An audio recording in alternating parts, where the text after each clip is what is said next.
Episode 249 The Merman Encounters the Leopard। वहां एक झाड़ी थी जिसमें लाल फूल लगे थे। दोनों बोल के दूध को उसी के नीचे फेंक दिया गया। उन कब्ज में फिर ताकत आ जाती है और वो खुशी से खेलने लगते हैं। निया जिराज के पास जाती है और उसके पास बैठ जाती है। फिर जिराज बच्चों को देखकर बोलता है, अगर ये थोड़े और बड़े होते तो अच्छा होता।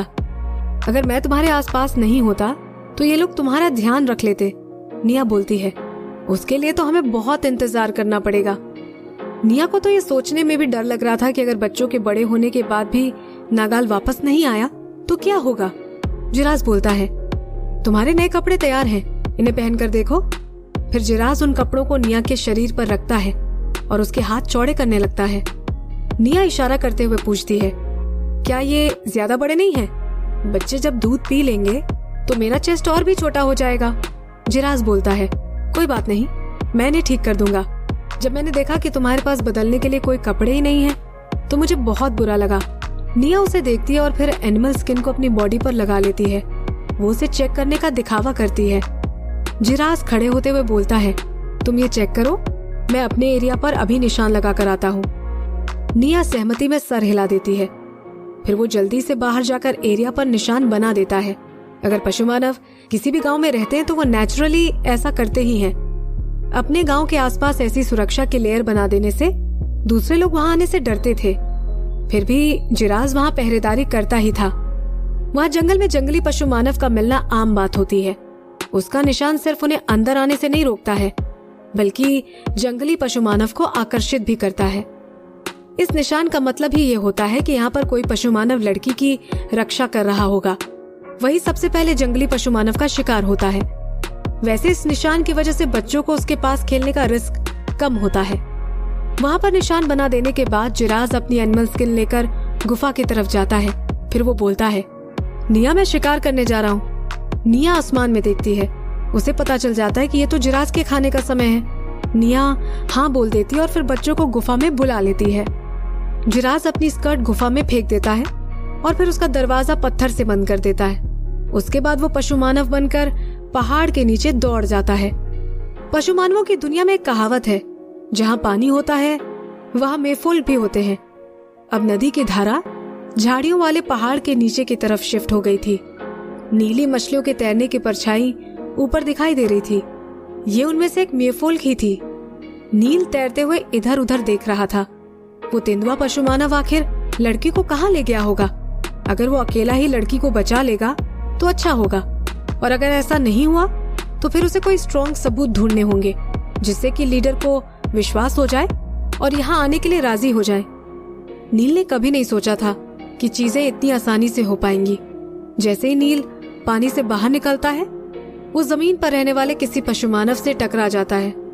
वो तुरंत ही पानी में वापस कूद जाता है और वीड में छुपकर देखता है, क्योंकि वो उसकी जासूसी कर रहा था। जिराज नदी के किनारे चल रहा था। फिर वो डिसाइड करता है कि उसे पानी पी लेना चाहिए। जिराज दहाड़ता है। उसे अपने तेज सेंसेस के कारण पता चल जाता है कि कोई उसे देख रहा है। वो तुरंत ही सावधान हो जाता है और फिर वो वीड के झुंड की तरफ पलटता है। नील सोचता है, हे भगवान, इसने तो मुझे ढूंढ लिया है। नील अपनी पूंछ हिलाता है और वहां से भाग निकलता है। वैसे वो जमीन पर रहता था।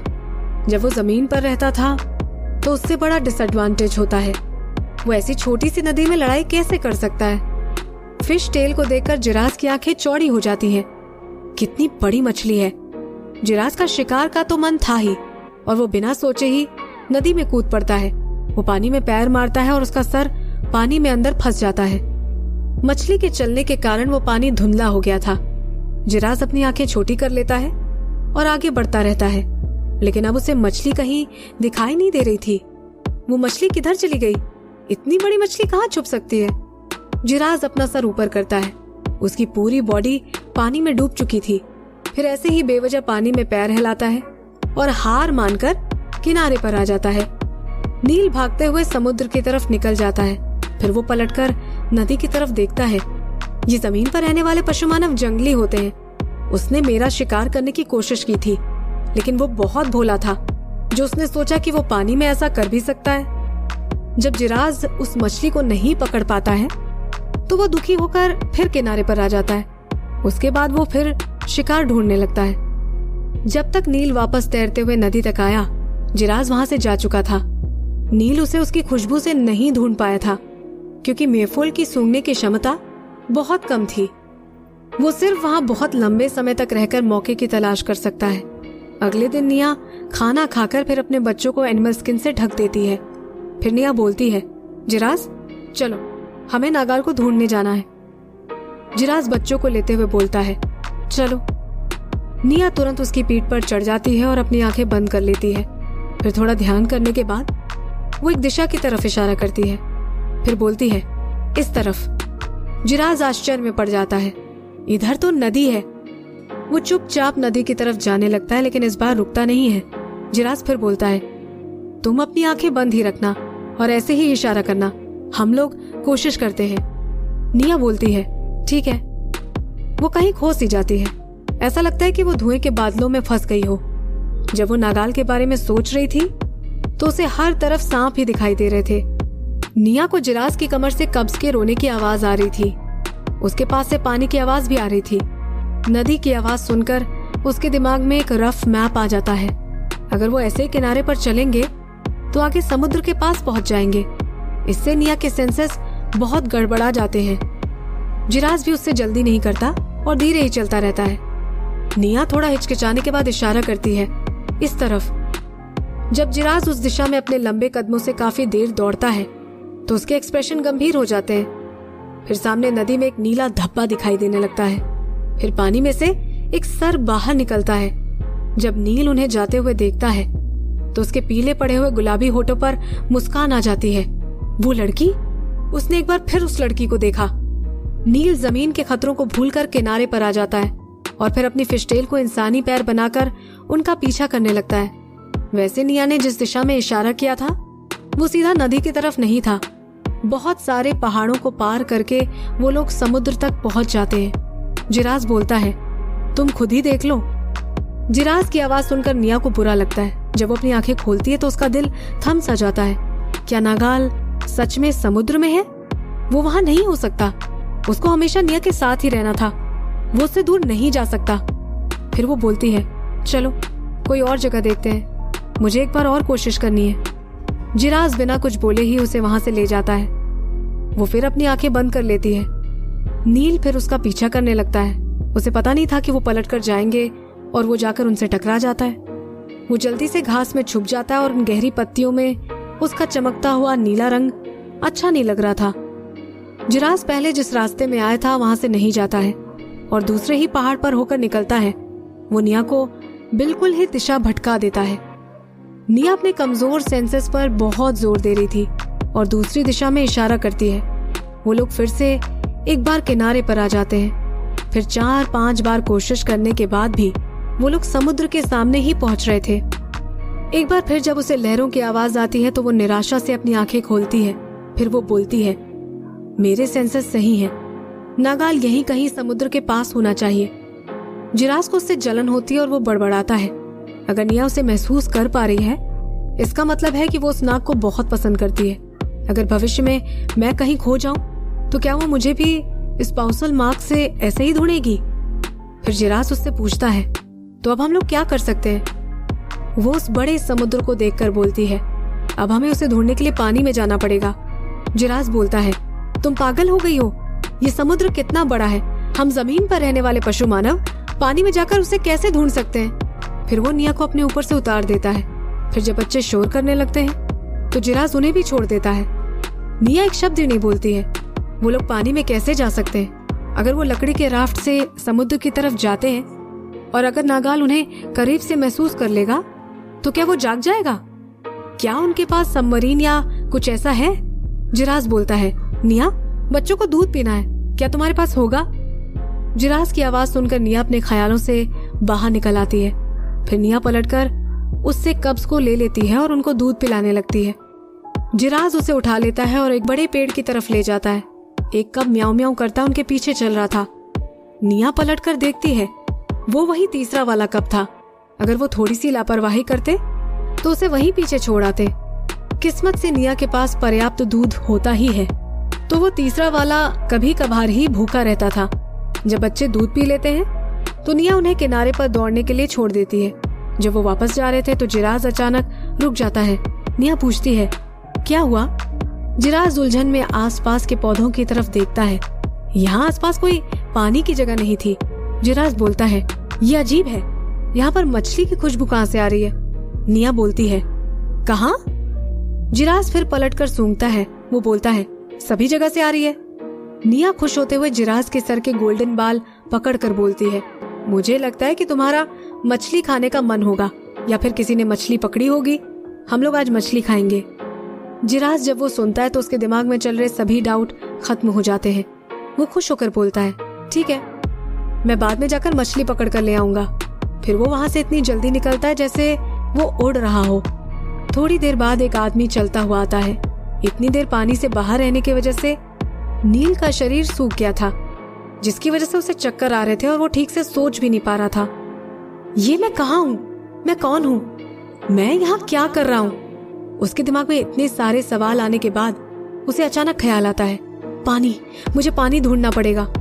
फिर जब नील नदी में जाकर गीला हो जाता है तो वो फिर से शांत हो जाता है। वो मुस्कुराता है। जंगल में से उसे धुआं उठता हुआ दिखाई देता है। उसने उन लोगों को ढूंढ लिया था।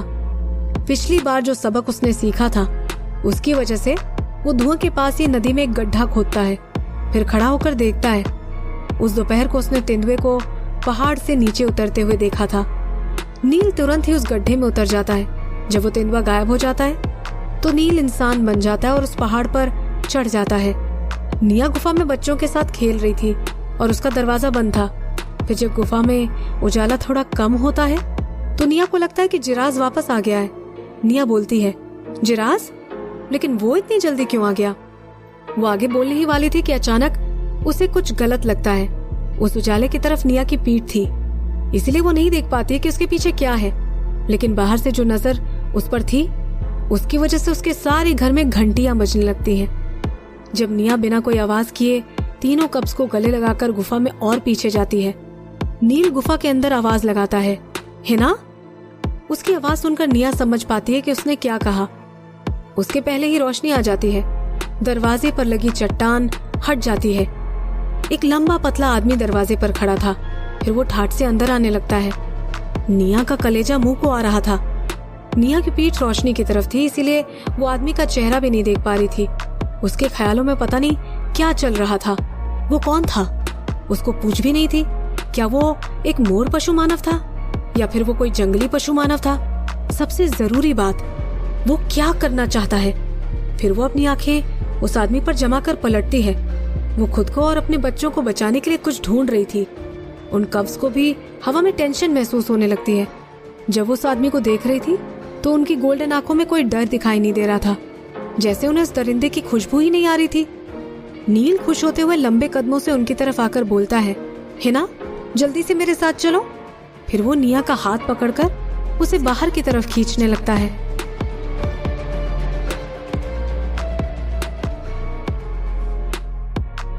Episode 250 the merman steals her away. निया आश्चर्यचकित हो गई थी। उसके हाथ में उठाए हुए बच्चे उसे आत्मरक्षा के लिए हिम्मत देते हैं, जो कि जिराज ने उसे सिखाए थे। वो अपना हाथ घुमाकर उसका हाथ पकड़ लेती है और फिर उसे पटक देती है। कुछ भी हो, लेकिन उसे अपने बच्चों की रक्षा करनी ही थी। वो मेफुल थोड़ा फुर्तीला पशु मानव था और जिराज और नील दोनों ही 3 स्ट्राइप पशु मानव भी थे। सिर्फ उतना ही नहीं, निया जिराज से बहुत कमजोर भी थी। जब निया उसका जवाब देती है तो नील तुरंत ही उसका हाथ दबा देता है। नील उसे उलझन से देखते हुए बोलता है ना? वो सुनकर निया बेहोश हो जाती है और उसकी बाहों में गिर जाती है। नील चौंक जाता है। क्या बात है? जमीन पर रहने वाले पशु मानवों की तरह मेफुल्स का कोई स्पाउसल मार्क नहीं होता है, इसीलिए नील को उसके राज के बारे में कुछ नहीं पता था। जब वो देखता है कि निया बेहोश हो गई है तो वो उसे उठाकर तुरंत ही वहां से दौड़ जाता है। जिराज की नजर अपने शिकार पर थी। वो घास के अंदर उस पर घात लगाकर बैठा था और हमला करने का इंतजार कर रहा था। अचानक उसे निया की मूवमेंट महसूस होती है और वो दौड़ता हुआ उधर जाता है। वो किसी मुसीबत में है। जब नील नदी पर पहुंचता है तो पहले वो निया को नीचे रखता है और फिर अपना मुंह पानी में डालता है। निया अभी पूरी तरह से होश में नहीं थी, लेकिन वो उस आदमी की हरकतों को देखकर चौंक जाती है। वो सोचती है, क्या वो खुद को मारने की कोशिश कर रहा है? अगर वो ऐसा कर रहा है तो निया को बहुत खुशी होगी। नदी की लहरें बहुत तेज थीं, लेकिन नील उसमें बबल छोड़ने में सफल हो जाता है और वो समय के साथ बड़ा होता जाता है। वो देखकर निया की आंखें चौड़ी हो जाती हैं। वो कब्ज उत्सुक होकर रोने लगते हैं और खुश होकर बबल्स पर कूदते हैं। फिर वो लोग निया के पेट पर चढ़ जाते हैं और उसे बुलाने लगते हैं। वो शायद अपनी माँ के लिए चिंतित हो रहे थे। निया अपनी उंगलियां हिलाने लगती है। अब उसकी पूरी बॉडी में एनर्जी आ गई थी। इस समय नील ने बबल्स को अच्छे से फुला लिया था। जैसे जैसे वो दूर जाता है वो बबल्स नदी के साथ चलते हैं। वो साबुन के बबल्स से ज्यादा भारी लग रहे थे क्योंकि वो धीरे धीरे पानी में डूब रहे थे और वो गुरुत्वाकर्षण बल को बिल्कुल ही नजरअंदाज कर रहे थे। फिर वो निया को और कब्ज को उठा लेता है, फिर उन बबल्स का पीछा करने लगता है। निया संघर्ष करते हुए बोलती है, मुझे जाने दो, लेकिन उसे उम्मीद नहीं थी कि नील उसे छोड़ देगा। फिर जैसे उसने सोचा था कि उसकी बॉडी पानी पर गिरेगी, उसकी बजाय वो किसी नरम चीज पर गिरती है। वहाँ सभी जगह पर पानी था, लेकिन उनके बीच में एक नीला बैरियर था। उसे ऐसा फील हो रहा था कि वो पानी किसी कांच में से देख रही हो। निया हल्के से उस बैरियर को छूती है। वो उस पर ज्यादा जोर नहीं लगाती क्योंकि वो उसे टूटने नहीं देना चाहती थी। तभी पीछे से एक तेज दहाड़ सुनाई देती है। जिराज समय पर वहाँ पहुंच चुका था। जब वो निया को नदी में देखता है तो उसका गुस्सा स्पष्ट हो जाता है। फिर वो पूरी ताकत से उधर दौड़ता है। नील जिराज को पानी के अंदर कूदने से पहले देख लेता है। अपनी पूंछ हिलाकर वो उनके अंदर जाने के लिए रास्ता बना लेता है। वो नाव से भी तेज उन बबल्स को धक्का देता है। उसका जोर इतना ज्यादा था कि वो लहर के भी पार निकल जाता है। जिराज भी फुल स्पीड के साथ दौड़ रहा था। वो इतना तेज दौड़ रहा था कि उसके पैर भी धुंधले नजर आ रहे थे।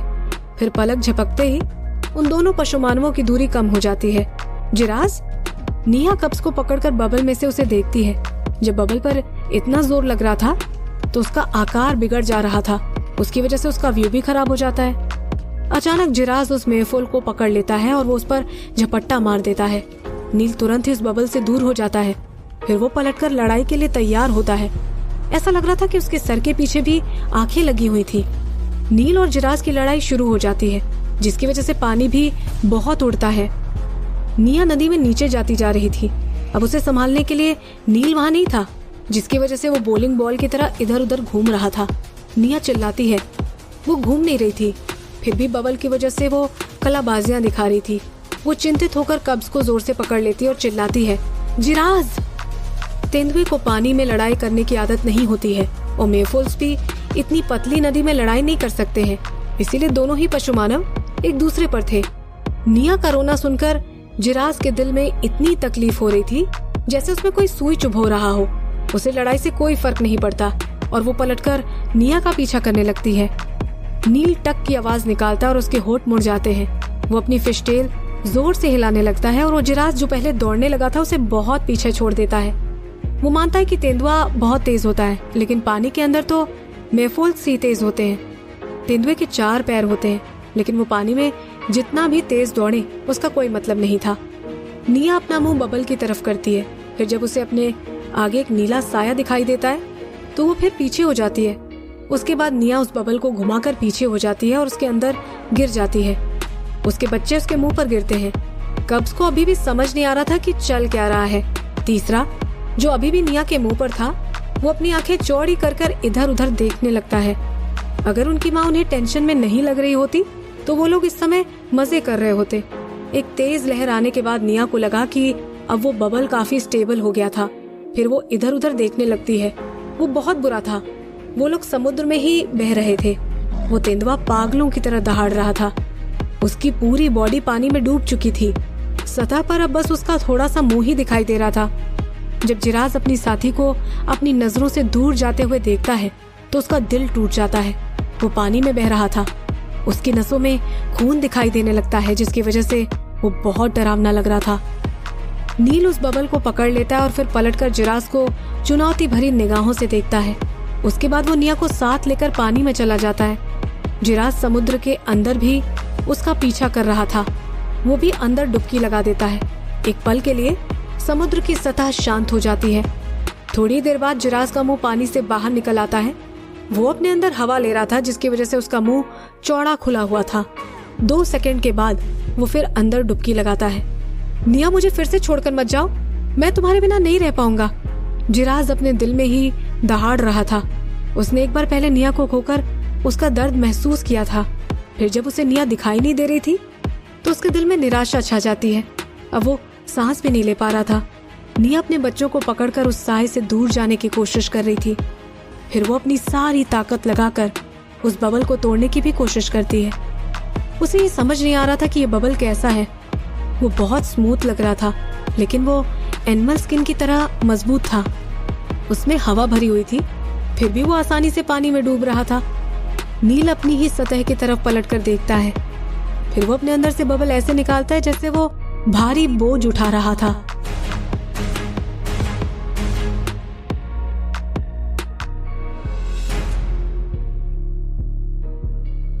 Episode 251 fascinating bubbles.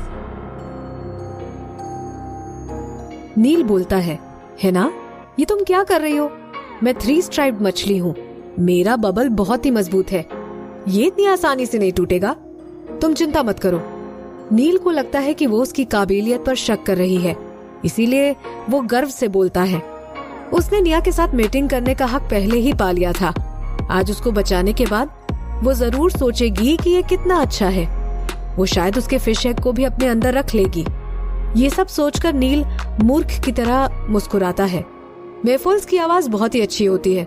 वो लोग पानी में भी बहुत साफ और अच्छे होते हैं। निया का ध्यान अचानक उसकी तरफ जाता है और वो उसे देखने के लिए अपना मुंह पलटती है। उस क्षण निया आश्चर्यचकित हो जाती है। वो ये भी भूल जाती है कि वो कहाँ है। इस समय उसके सामने जो चेहरा था वो बहुत ही सुंदर था। उसके फीचर्स इतने सुंदर थे कि ऐसा लगता है कि उनको बनाने के पहले कैलकुलेशन किया है। उसकी आंखों के आगे चील पशुमानव से कम तेज था। मोर पशुमानव से कम नखरेबाज भी था। वो उन दोनों के बीच मंडरा रहे थे। वो खतरनाक और सुंदर दोनों ही लग रहे थे। ऐसा लग रहा था कि उसकी आंखों में एक अलग ही जादू था, जिससे वो किसी की भी आत्मा को खींच सकता था और सामने वाला ना चाहते हुए भी उसकी तरफ खिंचा चला आए। नील शर्माते हुए मुस्कुराता है। वो लड़की उसे देख रही थी। वो उसमें खो चुकी थी। नील बोलता है, हम लोग जल्द ही मेफोल ट्राइब में पहुंच जाएंगे। मैं अभी जाकर सबको बताकर आता हूँ। फिर नील मुस्कुराता है। नील अपना चेहरा नीचे करता है और चिल्लाता है। इस बार उसकी आवाज पहले से गहरी थी। वो बोलता है, मैं हिना को बचाकर वापस ले आया हूँ। तब जाकर निया के होश वापस आते हैं। ये एक मेफोल का आदमी है। ये जगह पर जहाँ हर तरफ सुंदर आदमी देखने को मिल जाते हैं, यहाँ पर ये वाला आदमी सबसे ज्यादा सुंदर है। अब समझ में आ रहा है कि हिना इतनी सुंदर क्यों है। इनके तो जीन्स ही स्वर्ग में बने हैं। ओह, अब समझ में आया कि ये मेफोल उसे हिना क्यों बोल रहा था। क्या वो उसे हिना समझ रहा था? निया उसे जल्दी से समझाती है, नहीं, तुम्हें जरूर कोई गलतफहमी हुई है। मैं हिना नहीं हूँ। जरूर हिना यहाँ से चली गई होगी और ये लोग उसे उधर ढूंढ रहे हैं। वो हिना से मिलती जुलती लगती है, इसीलिए नील को गलतफहमी हो गई थी। नील थोड़ा कड़क हो जाता है और वो उत्तेजित होकर बोलता है, ये नामुमकिन है। हिना के अलावा इस दुनिया में और कौन इतना सुंदर हो सकता है? क्या तुम किसी और गांव की मेफोल हो? निया झूठ नहीं बोलना चाहती थी, इसीलिए बोलती है, मैं हिना नहीं हूँ। मुझे वापस ऊपर छोड़ाओ। मेरा साथी गुस्सा हो रहा होगा। नील अपनी पूंछ हिलाना भूल जाता है। वो थोड़ी देर के लिए चुप हो जाता है और फिर बड़बड़ाता है, ये कैसे हो सकता है? हिना जा चुकी है और ये औरत भी हिना नहीं है, तो फिर अब उसके मेफोल प्रजाति वालों को क्या करना चाहिए? नील बहुत डर चुका था। अगर ऐसा ही चलता रहा तो गांव वाले तो मर जाएंगे। इसीलिए शायद किंग ने हिना के चले जाने की खबर किसी को नहीं होने दी है और वो बड़े लोगों को ही चुपचाप उसे ढूंढने बाहर भेजते हैं। अगर नील को भी ये बात पहले ही पता चल गई होती तो अभी तक वो टूट चुका होता। वो इतना ताकतवर भी नहीं होता। जब निया देखती है कि वो लड़का उस पर भरोसा कर रहा है तो वो राहत की सांस लेती है। निया बोलती है, मुझे जल्दी से ऊपर छोड़ाओ, हम लोग सब कुछ भुलाकर अच्छे दोस्त बन जाएंगे। निया मन ही मन खुश हो रही थी। वो अभी भी सोच रही थी कि उसे मौका मिला तो वो समुद्र में कैसे आ गई। उसे नील की फिशटेल को पकड़ लेना चाहिए। नील मिट्टी लगा हुआ बबल पकड़ता है और ऊपर जाने ही वाला था, तभी जिन मेफोल्क्स ने उसकी आवाज सुनी थी वो लोग वहां आ जाते हैं। निया जब उन लोगों को देखती है तो उनकी प्रजाति की बनावट देखकर उसे झटका लगता है। उस समुद्र में इतने सारे मेफोल्क्स थे। वो लोग पशु नगर में रहने वाले पशु मानवों से कई गुना ज्यादा थे। पशु नगर में लगभग 10,000 हैं, लेकिन यहाँ तो कम से कम 1 लाख मेफोल्क्स होंगे। नहीं, कम से कम 2 लाख मेफोल्क्स होंगे। ये कितना बड़ा गांव है। निया को यहाँ से निकल ही जाना चाहिए, नहीं तो अगर बाद में हिना आ गई और उसने ऑर्डर दे दिया तो हो सकता है कि उसकी पिटाई भी हो जाए। नागाल इतने सारे आदमियों में से हिना को कैसे बाहर ले आया होगा? वो तो बहुत ही साहसी है। हिना? एक चिंतित आवाज सुनाई देती है और निया के सामने एक गोल्डन मेफोल्क आ जाता है। निया को अच्छे से देख लेने के बाद भी किंग के एक्सप्रेशन नहीं बदलते हैं। वैसे उसकी आंखों में निराशा साफ दिखाई दे रही थी। निया बोलती है, मैं नहीं हूँ। वो गोल्डन बालों वाला मेफोल्क बहुत ही ज्यादा सुंदर था। उसका स्वभाव बड़ा ही अभिमानी और गुस्से वाला लग रहा था। उसका रंग भी बहुत ही ज्यादा चमकीला था, जिसकी वजह से कोई भी उसके आसपास जाने की हिम्मत नहीं करता था। उसकी तुलना में तो उस नीले मेफोल्क से उसे काफी फीलिंग आ रही थी। किंग गुस्से से नील की तरफ देखता है। नील अपना सर नीचे कर लेता है और वो बोलने ही वाला था कि उस लड़की को वापस किनारे पर छोड़ने जा रहा है, लेकिन तभी किंग बोलता है, हिना को वापस गुफा में छोड़ाओ। हाँ? नील आश्चर्यचकित होकर किंग की तरफ देखता है। उसकी बात सुनकर तो निया भी चौंक जाती है। फिर नील को ऐसा लगता है कि किसी ने उसे घूसा मार दिया हो। वो चौंकते हुए निया की तरफ देखने लगता है। फिर नील बोलता है, तुम मुझे झूठ बोल रही थी, अभी मैं तुम्हें ऊपर भेजने ही वाला था। जब वो ये बोल रहा था तो वो बहुत गुस्से में था। वो आगे बोलता है, तुम उस जमीन पर रहने वाले पशु मानव को बहुत पसंद करती हो, है ना? उसी के लिए तुम मुझे छोड़ रही हो। अब तुम्हें अपना गांव भी नहीं चाहिए? निया अपने होठ झटके से खींचती है। ये क्या है? ऐसा लग रहा है कि वो कहानी का मेन किरदार है, लेकिन उसे कहानी के बारे में कुछ भी पता क्यों नहीं है? जो मेफोल्क्स वहां जमा हो गए थे वो जोर जोर से आपस में बातें करने लगते हैं। हिना तो हमेशा ही गुफा में रहती थी, है ना? फिर ये यहाँ कैसे? नील ने कहा था कि उसने लड़की को बचा लिया और उसे वापस लेकर आया है। क्या हिना को कोई पहले और प्रजाति वाला छुड़ा कर ले गया था? नहीं, ये सच नहीं है। मैं तो ऐसा सोच भी नहीं सकता हूँ कि हिना को कोई छीन कर ले गया होगा। कुछ ऐसी बातें सुनाई दे रही थी और फिर उस समुद्र में इतना शोर होना शुरू हो गया कि कुछ भी साफ सुनाई नहीं दे रहा था। किंग चिल्लाता है, शांत, और समुद्र में अचानक शांति छा जाती है। वो आगे बोलता है, ये सच है कि हिना को 10 साल पहले हमसे छीन लिया गया था। जब वो ये बात बोलता है तो उसके बाद वहां कोई शोर नहीं होता है, बल्कि पूरी तरह से सन्नाटा छा जाता है। किंग आगे बोलता है, मैंने ये खबर सभी लोगों से छुपाई थी। वो इस गांव की भलाई के लिए ही था और मैंने ताकतवर पशु मानवों को हिना को ढूंढने के लिए जमीन पर भेजा था। अब जब हिना वापस लौट आई है तो इस गांव के ऊपर से भी खतरा हट चुका है। ये सच नहीं है। एक तेज आवाज आती है जो किंग की बात को बीच में ही काट देती है। सभी मेफोल्क्स निया की तरफ देखने लग जाते हैं। जब निया देखती है कि उसे करीबन 1 लाख आंखें देख रही हैं, तो वो सबकी तरफ देख पाए इसीलिए थोड़ा पीछे हो जाती है। निया अपना धैर्य खो चुकी थी। वो बोलती है, मैं हिना नहीं हूँ। क्या आप लोगों ने पहले कभी हिना को नहीं देखा था? ऐसा तो नहीं हो सकता कि आप इतने सारे लोगों में से कोई उसे पहचानता नहीं है ना? निया को अविश्वास हो रहा था। उसे जो चीज समझने में परेशानी हो रही थी वो ये थी कि यहाँ पर हिना की आइडेंटिटी सिर्फ एक लड़की वाली नहीं थी। उन 1 लाख मेफोल्क्स को देखकर लग रहा था कि यहाँ पर हिना की वैल्यू एक रानी वाली थी। किंग निया की तरफ एक परत में से देखता है जिसने उसे निया से दूर कर रखा था। किंग बोलता है, लगता है तुम उस जमीन पर रहने वाले पशु मानव को कुछ ज्यादा ही पसंद करती हो। फिर वो निया के हाथ में पकड़े हुए कब्ज को देखता है और आगे बोलता है, सिर्फ उसकी वजह से तुम अपनी जिम्मेदारियों और अपना स्टेटस छोड़ रही हो? निया किंग की आंखों में देखती है और निराश होते हुए बोलती है, तुम जानते हो कि मैं वो नहीं हूँ। उसकी आवाज बेबाक थी और उसमें कोई शक भी नहीं था। इस मेफोल्क के पास 4 एनिमल स्ट्राइप हैं और इसका ओहदा यहाँ पर सबसे ऊंचा होगा। उसके बोलने से ये साफ लग रहा था कि ये हिना के सबसे करीब रहा होगा। उस नील मेफोल्क ने तो उसकी बात पर विश्वास ही कर लिया था, लेकिन ये वाला आदमी सभी को जानबूझकर बेवकूफ बनाने की कोशिश कर रहा है। वो समझ रही थी कि किंग ये सब इसीलिए कर रहा है ताकि उनके गांव में एक और लड़की आ जाए, लेकिन उसका ये करने का तरीका बहुत गलत था। किंग भरोसे के साथ बोलता है, तुम हिना ही हो। निया उससे और बहस करना चाहती थी, लेकिन उसका गुस्से वाला चेहरा देखकर वो डर जाती है। उन कप्स को पहले तो उस जगह डर नहीं लगता, लेकिन वो अचानक कांपने लगते हैं। निया को जब लगता है कि उसे धमकी मिली है तो वो बच्चों को गले लगा लेती है। फिर निया निराशा को अपने अंदर दबाकर पलटती है। उसे देखकर ऐसा लग रहा था कि वो चुपचाप अपनी सहमति दे रही हो। किंग मुस्कुराता है और फिर बबल को पकड़कर समुद्र के तल की तरफ तैरने लगता है। वो बोलता है, मैं तुम्हें वापस छोड़ आता हूँ। निया भी बबल के साथ नीचे आ रही थी। उस बबल में भी गुरुत्वाकर्षण बल था, जिसकी वजह से निया को ऐसा लग रहा था कि वो किसी फ्लैट जमीन पर खड़ी है और वो नीचे जा रही है। वो ऐसा ही लग रहा था जैसे कोई लिफ्ट का इस्तेमाल करता है। वो मेरफोक्स का झुंड भी उनके पीछे चल रहा था।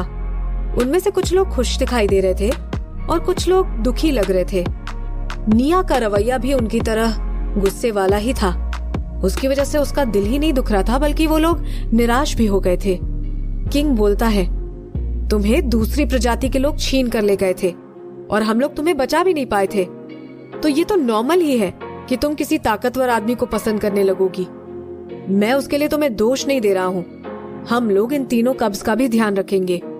तुम यहाँ शांति से रह सकती हो। किंग के पहले शब्दों ने तो हिना के नाम को सभी मेफोल्स के सामने क्लियर कर दिया था, लेकिन उसके बाद के शब्द निया को सांत्वना देने के लिए थे। अब तो निया को पक्का समझ में आ गया था कि किंग उसे धमकी ही दे रहा था। अगर उसने इन लोगों की बात नहीं मानी तो ये लोग उसके बच्चों को नहीं छोड़ेंगे। कोई बात नहीं, काम नहीं होगा तो कुछ नहीं मिलेगा। उसका सबसे पहला मकसद है नागाल को समुद्र में ढूंढना, और वो काम यहाँ रहने से ही होगा। जब पहले नागाल हिना को यहाँ से भगाकर ले गया था, तो फिर निया को तो ले ही जाएगा। जितना जल्दी वो नागाल को ढूंढ लेगी, तभी उसकी सारी परेशानियां दूर होंगी। जब किंग ये सब बोलता है तो सभी मेफोल्स के इमोशन काफी हद तक कम हो जाते हैं, लेकिन नील को अभी भी अच्छा नहीं लग रहा था। उसने निया को जमीन के पशु मानव के साथ बहुत करीब होते हुए देखा था, इसीलिए उसका व्यवहार मेफोल्स के साथ इतना अलग था।